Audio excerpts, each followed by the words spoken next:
Hi hello வணக்கம் மக்களே. இன்னைக்கு நம்ம பேச போகிற டாபிக் வணிகத்தால் வென்ற இந்தியா.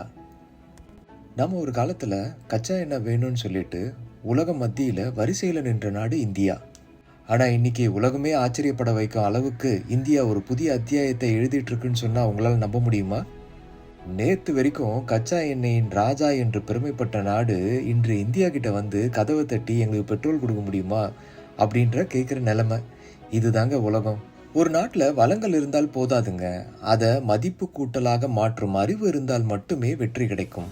ஃப்ரெண்ட்ஸ், உங்களுக்கு ஒன்று தெரியுமா? குஜராத்தில் இருக்கிற ஜாம்நகரில் உலகத்திலேயே மிகப்பெரிய ரிஃபைனரிகளில் ஒன்று. கச்சா எண்ணெய் மிக குறைந்த செலவில் மிக வேகமாக பெட்ரோலாக மாற்றும் திறன் கொண்டது. இதுதான் இந்தியாவோட உண்மையான பலங்க. நம்ம இந்தியாவில் ஒவ்வொரு மாநிலமும் ஒரு ஒரு தனித்தன்மை கொண்டதுங்க.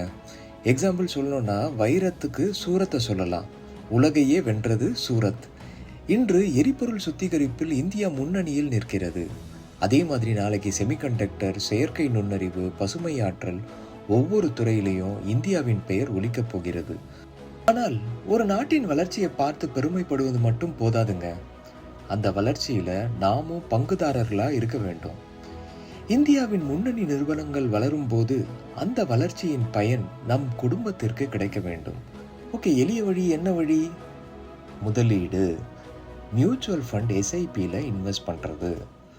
மாதந்தோறும் உங்களால் எந்த அமௌண்ட் இன்வெஸ்ட் பண்ண முடியுமோ அதை தொடர்ச்சியாக முதலீடு செய்வது. காலப்போக்கில் அது காம்பவுண்டிங் இன்ட்ரெஸ்ட், கூட்டு வட்டியின் சக்தியால் பெரிய செல்வமாக மாறும்.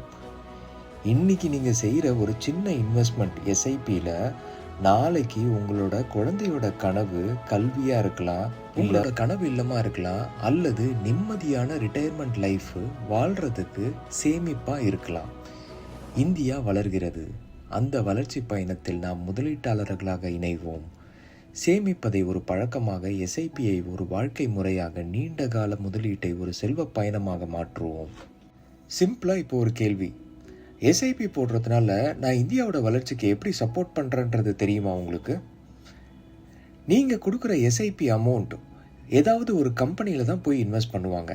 அந்த கம்பெனி இந்தியாவோட க்ரோத்துக்கு கண்டிப்பாக சப்போர்ட்டிவாக இருக்கும்.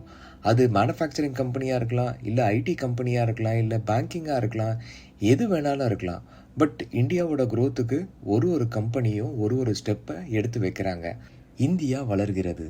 அந்த வளர்ச்சி பயணத்தில் நாம் முதலீட்டாளர்களாக இணைவோம். சேமிப்பதை ஒரு பழக்கமாக, எஸ்ஐபியை ஒரு வாழ்க்கை முறையாக, நீண்ட கால முதலீட்டை ஒரு செல்வ பயணமாக மாற்றுவோம்.